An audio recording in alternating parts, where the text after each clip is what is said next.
Jaime Rocha ha sido capitán de navío y jefe de mantenimiento de la 8ª Escuadrilla de aviones Harrier de la Armada Española. Tras su pase a la reserva desarrolló también diversas actividades en el campo empresarial. Durante 25 años fue miembro de los servicios de inteligencia españoles en momentos claves de nuestra reciente historia, como los difíciles primeros años de la transición política o el final del régimen soviético con la caída del muro de Berlín, que vivió desde su destino en la antigua Checoslovaquia. Muy rigurosa, sí. y pocos llegan, evidentemente. Sí, ¿no?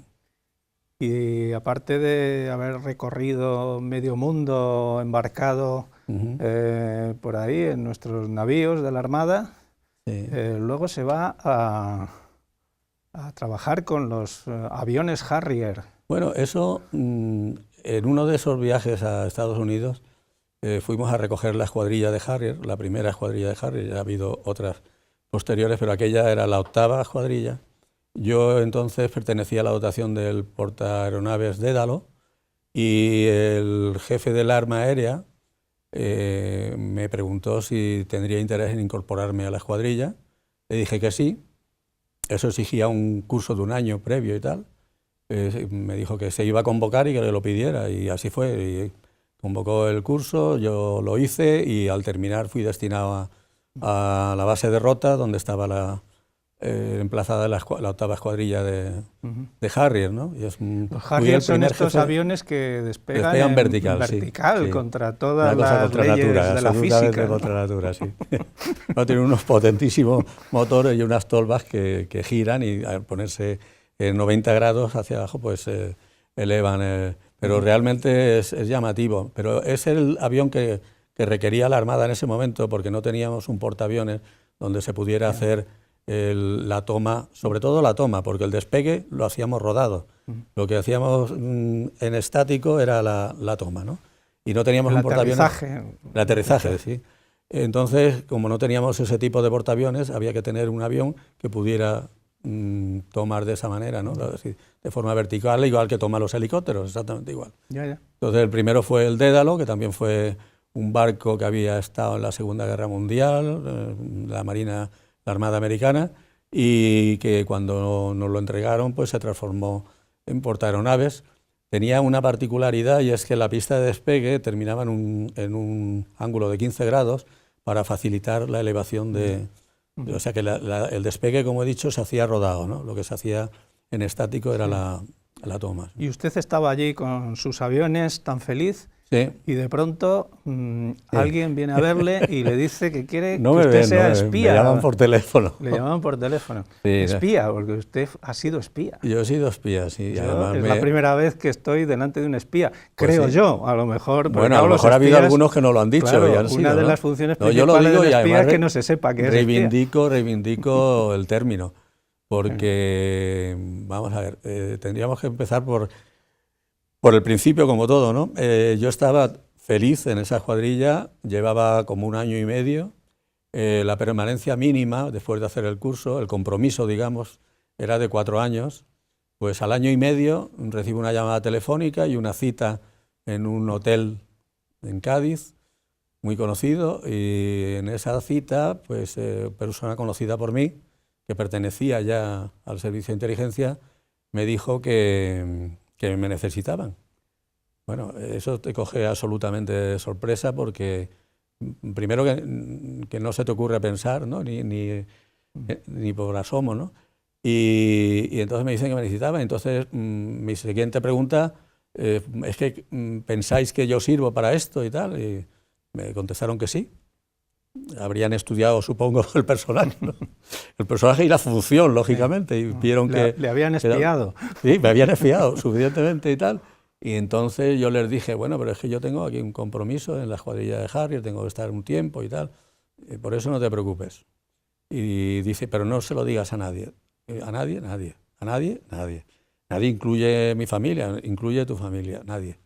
Bueno, pasaron los días, e incluso creo que un mes o 2, y salió un día, salí destinado en el diario oficial, salí destinado a un ente abstracto que se llamaba Subsecretaría de Defensa, y claro, mis jefes en la escuadrilla de aeronaves y en la propia escuadrilla de Harrier, personas muy queridas por mí, por otra parte, pues claro, me pegaron un chorreo. Bueno, pero ¿esto qué es? ¿Tú dónde vas? ¿Esto que se te ha ocurrido a ti? Digo, a mí no se me ha ocurrido, a mí me han llamado, he dicho que sí y esto es lo que hay. No, tú no te puedes marchar, tú llevas nada más que 1 año y medio, tienes que estar 4 años, tal. Bueno, pues no sé, yo estoy aquí en medio de 2 fuegos y arreglaros entre vosotros. Yo esto no lo... Y efectivamente consiguieron anular el nombramiento. Sí, sí.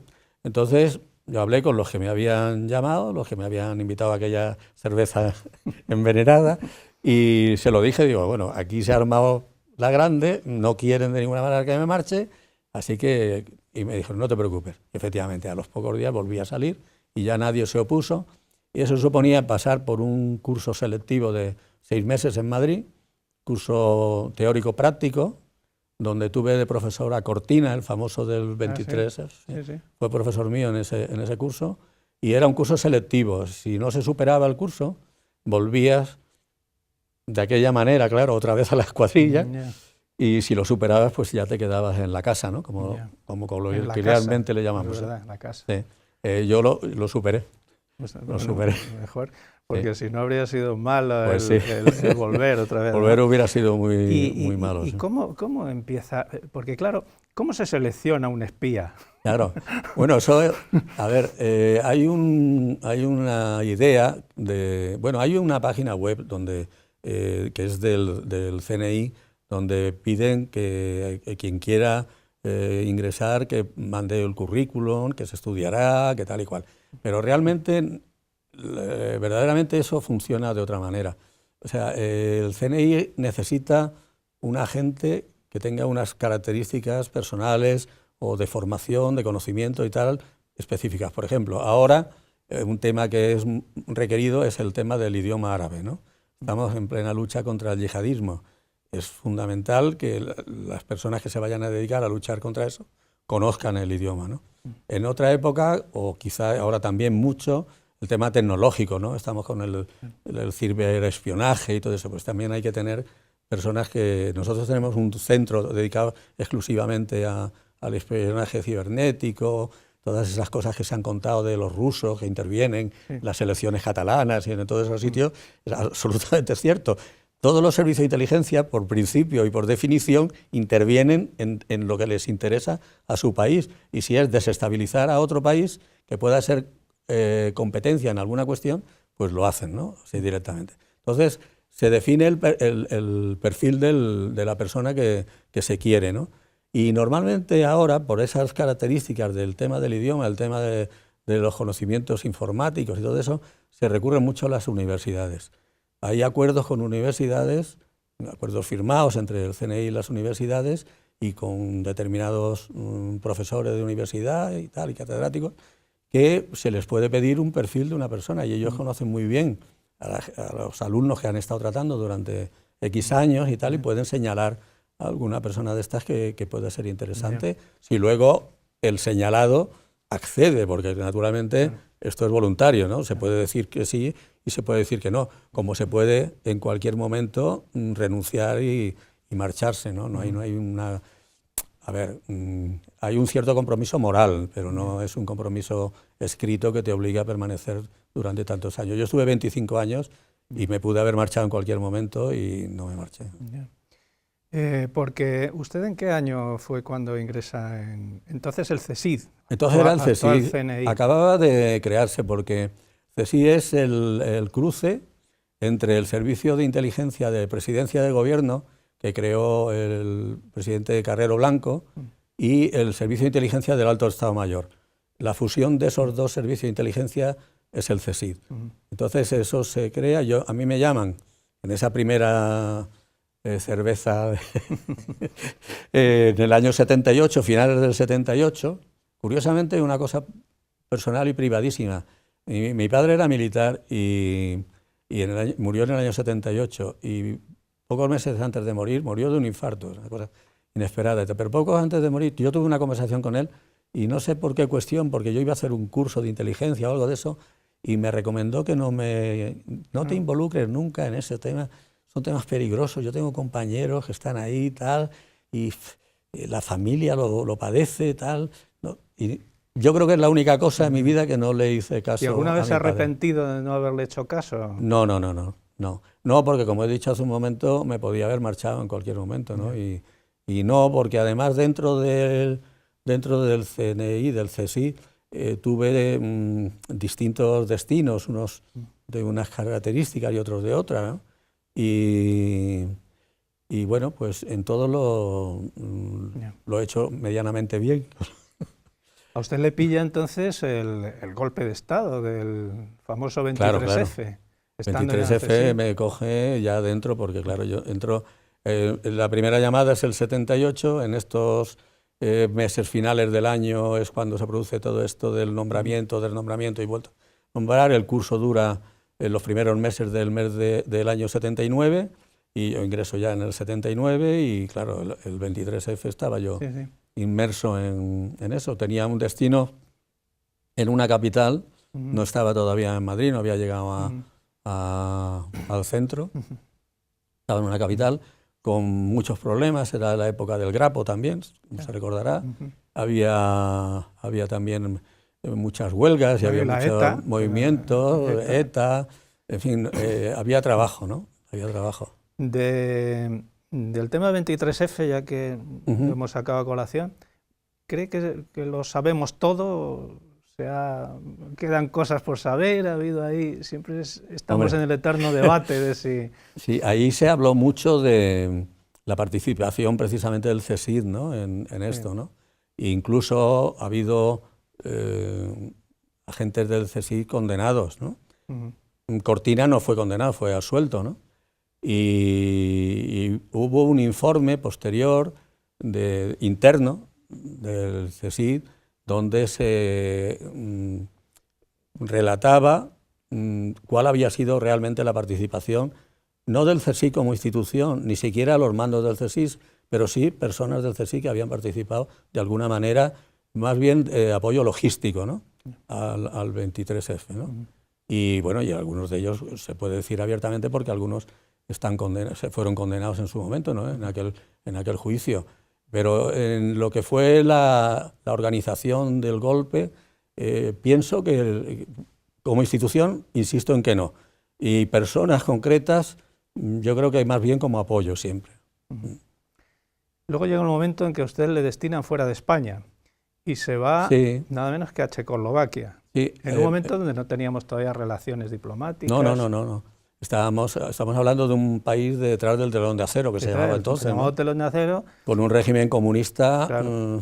A mí me dice el general Manglano, que en paz descanse, que era director del CSI entonces, cuando me destinan a Checoslovaquia, bueno, primero me recomiendan que no me lleve a la familia, porque bueno, la situación allí empezaba a ser también un poco convulsa, porque ya estaba habiendo un trasvase de personas de la Europa, concretamente de la Alemania del Este, a través de Checoslovaquia y otros medios pasaban a la Alemania occidental, ¿no?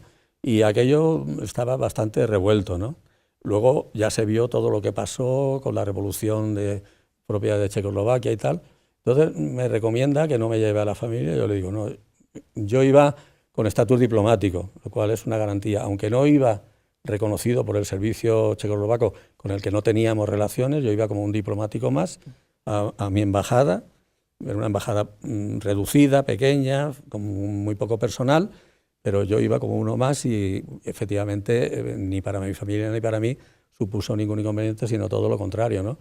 Pero sí que me permitió vivir en primera línea todo el cambio, la caída del muro, los cambios políticos que se producen, incluso en la propia Checoslovaquia, aquellas manifestaciones masivas en la plaza de Wenceslao. Luego, como ya era tantísima gente la que se manifestaba, se pasa al parque de Letna, que es un parque donde cabe fácilmente 1 millón de personas, al lado del estadio del Sparta de Praga, y donde yo iba, naturalmente, como un checo más, con una traductora, una española, hija de un ministro de la República, que se había exiliado, ministro de Agricultura, Uribe, y ella estaba trabajando en la embajada de traductora y entonces me acompañaba. ¿Y usted qué hacía allí? ¿A qué se dedicaba? Yo me dedicaba a enterarme. ¿En qué espiaba? Yo me dedicaba a enterarme de lo que podía pasar allí, ¿no? En ese país y en los países del entorno, ¿no? Porque en ese momento en España lo que interesaba era hacia dónde evolucionaba toda esa situación convulsa. Ese era el allí. objetivo, sí.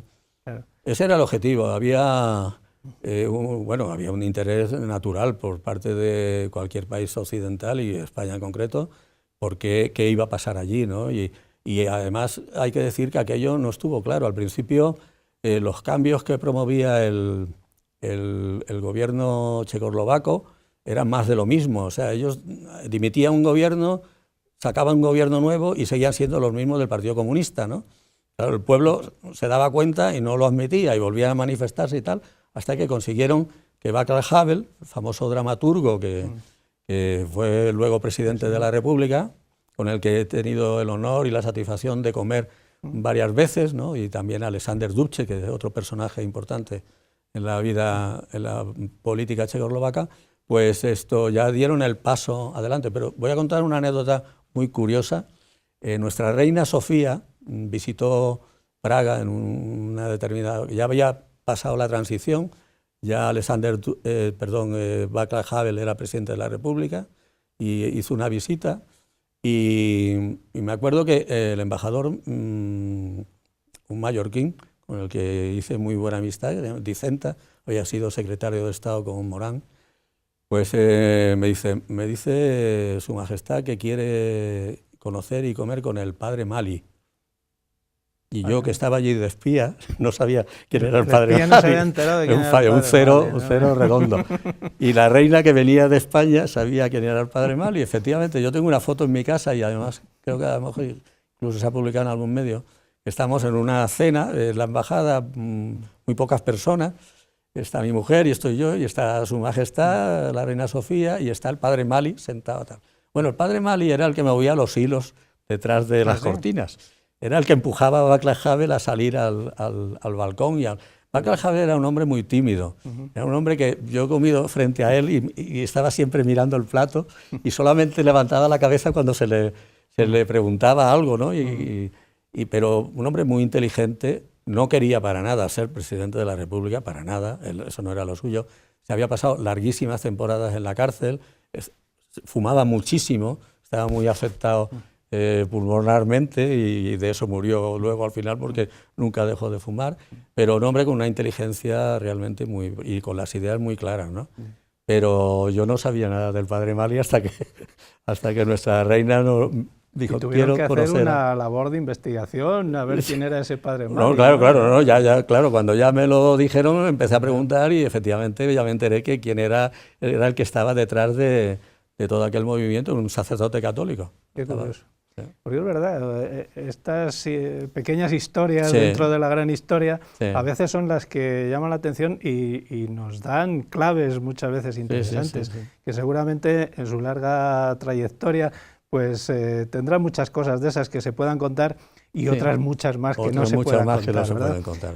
Usted ha dicho que se iba con la familia. ¿Cómo se puede compaginar un trabajo tan sumamente discreto, vamos a decir, y secreto, en el ambiente familiar? Porque usted no podía contar las cosas a la familia, o la familia participaba también de ese secreto. ¿Cómo era eso? Iba a decir una cosa, trabajando 24 horas al día, pero no llegaba tanto.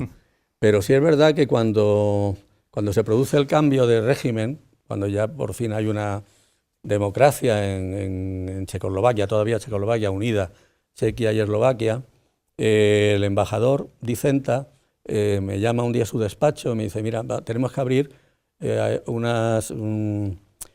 tenemos que abrir cultura, prensa, eran unas consejerías que no estaban, que no existían. Y me dice, ¿tú puedes echar una mano? Y digo, estoy aquí para lo que tú me mandes, tal.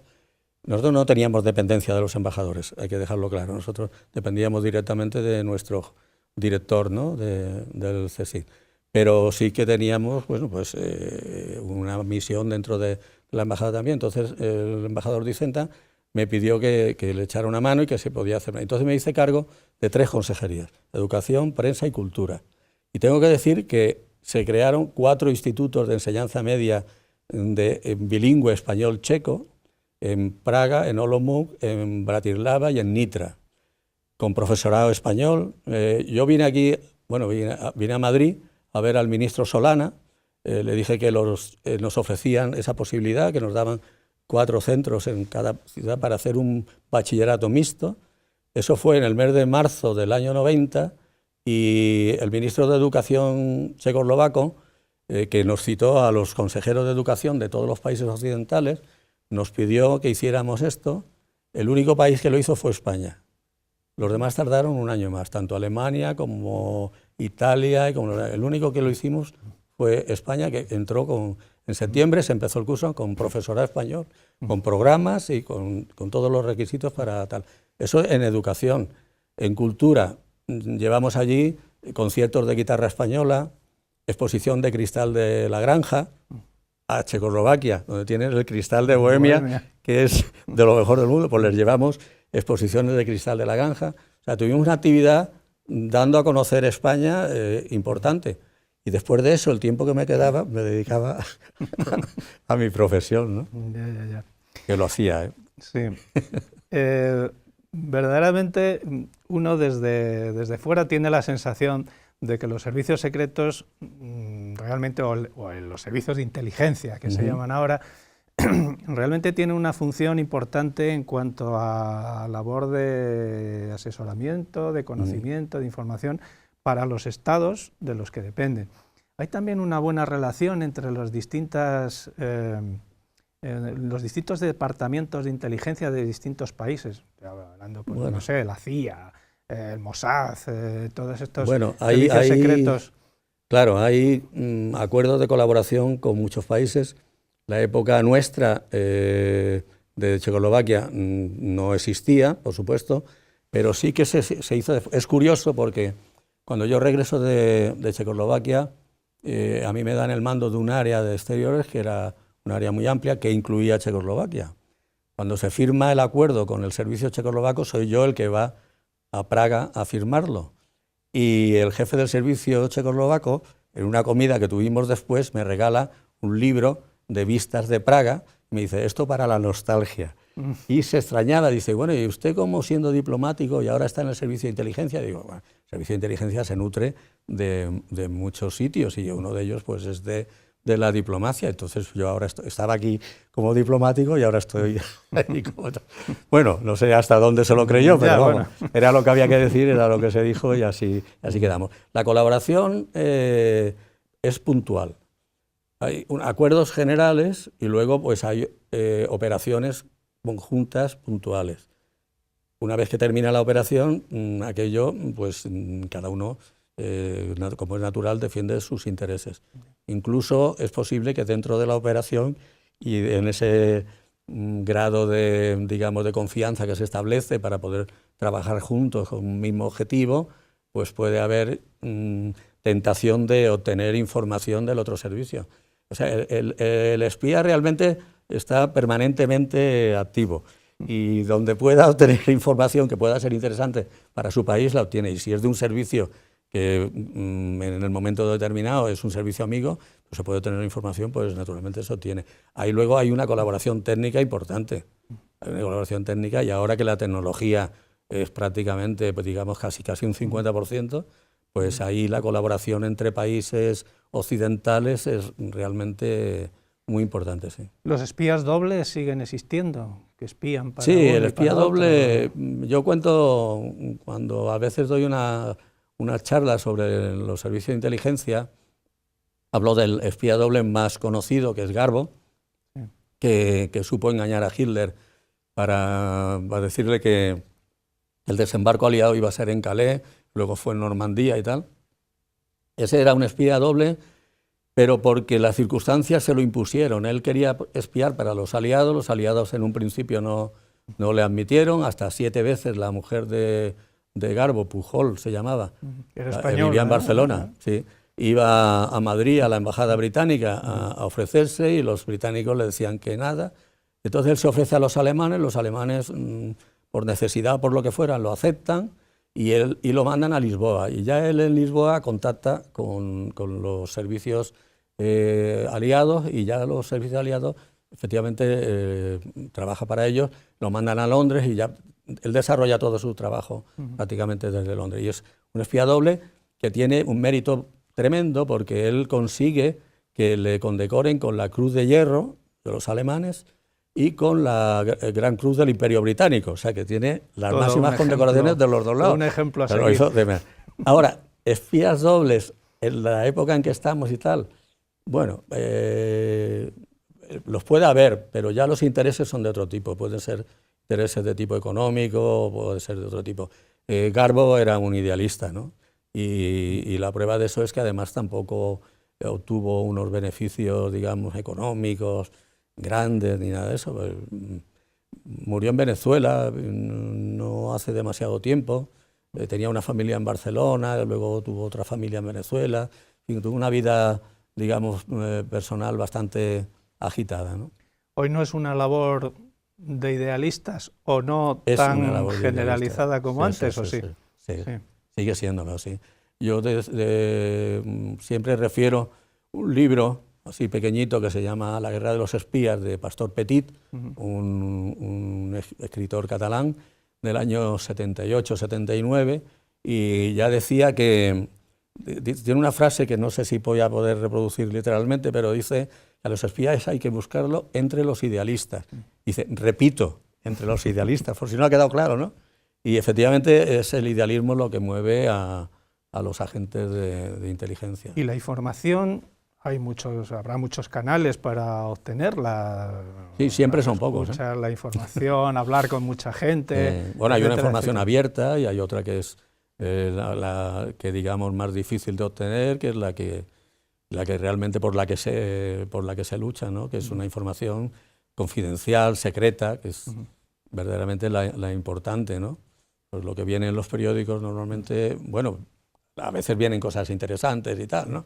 Sobre todo de temas de política y tal, pero si yo lo que pretendo saber es, por ejemplo, la disponibilidad en aviones de combate de un potencial enemigo, eso no me va a venir nunca en los periódicos, eso tendré que obtenerlo por otras vías, ¿no?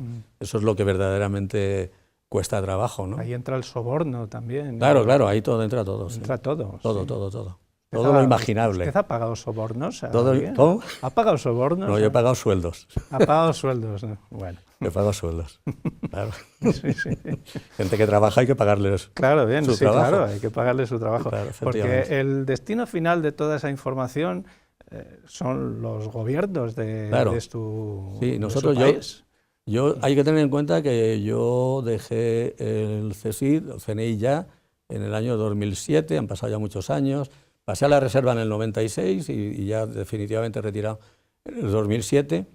Y yo no sé ahora cómo es la cosa, pero en la época mía lo que es la inteligencia, yo le llamo, es el destilado de la información. Se recibe, hay tres tipos de agentes, digamos. El tecnológico, el señor que está sentado en una mesa con una pantalla o varias pantallas delante y unos cascos puestos y está recibiendo información vía satélite o lo que sea y tal, que él mismo procesa. Está el agente de inteligencia, el analista, que recibe información escrita de distintas fuentes, de agentes que están en el exterior y tal. Bueno, de toda esa información, incluso las informaciones abiertas, se elabora lo que se llama lo que yo le llamo el destilado, quizás sea una palabra no muy adecuada, pero eso se resume en medio folio. El medio folio va a Su Majestad el Rey, presidente del Gobierno, el ministro del ramo y el jefe de la oposición. Son los cuatro destinatarios. ¿El jefe de la oposición también? Sí. Eso, estoy hablando de la época mía. Yeah. Entonces, esos son los cuatro destinatarios habituales. Luego puede haber un destinatario adicional que puede ser el jefe de Estado Mayor de la Defensa, o si es un tema militar, o puede ser cualquier otro destinatario que el tema lo requiera. Pero los habituales eran eso. Claro, a esas personas no se les puede atiborrar con folios y folios de información, hay que darle la esencia, que decirle esto está pasando o esto puede pasar, tal. Ya un análisis detallado de lo que se llama inteligencia, ¿no? Porque la decisión última, la responsabilidad es de quien gobierna, no el gobierno de quien suministra la información. El gobierno marca los objetivos, la información, ¿no? Digamos que a primero de año da un catálogo de objetivos. Ahora mismo es difícil que no figura en primerísimo lugar el terrorismo yihadista, ¿no? Puede estar el tema catalán, puede haber una serie de cuestiones que están en primera línea, ¿no? Y hay otras espías más por todas partes, ¿no? Claro, claro. Controlando todo Y eso. entonces, esos objetivos es sobre el que se hace el esfuerzo informativo, ¿no? Y ese esfuerzo informativo se traduce luego en inteligencia que se pasa a estos clientes, ¿no? Eso le llamamos nuestros clientes. Es verdad que la terminología, ¿verdad? El argot propio de... Sí, la casa, clientes, la casa, de lo más normal, ¿no? De lo más normal entre lo más ustedes. normal. Y luego sigue habiendo buena relación. Cuando uno se va del CNI sigue teniendo contactos. A mí me invitan todas las Navidades a la Copa de Navidad. ¿Ah, sí? Sí. Bueno, está bien. Quiere decir que no, y tengo amigos que siguen en la casa y tenemos buena relación.